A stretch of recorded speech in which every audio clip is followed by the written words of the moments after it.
तर नमस्कार सर्वांना. तर आता इथं बघा आईच्या भाकरी चालल्या त्या रात्रीच्या आणि इकडे सगळा अंधार पडलेला आहे आणि मी इथे बसलेले आणि आई भाकरी करते. तर तिच्या बनवायच्या झाल्या त्या आता भाकरी. आता शेवटची भाकरी आहे, शेवटची भाकरी आहे राहिली आता. बाकीच्या भाकरी आता बनवून घेतले त्या. तर ही बघा आता भाकरी बनवून झाली, मस्तच पातळ अशा मऊ भाकरी. त्या बारक्या बारक्या भाकऱ्या बनवल्या त्या छान छानपैकी. तर इथं चूल पण पेटवल्या चांगली चुलीवर. चुलीपेक्षा गॅसपेक्षा चुलीवर भाकऱ्या इतक्या भारी होत्या त्या की बासच. पण आता गॅसचा पण तुटवडा आला या. तर आई म्हणते आम्हाला नाही आला गॅसचा तुटवडा. कशाला आपल्याला जळा नाही गॅस मध्ये आहे ना. तर या सर्वांनी भाकरी खायला.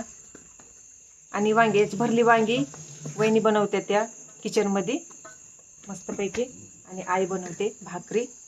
तर या सर्वांनी भाकरी खायला. चला तर मग बाय.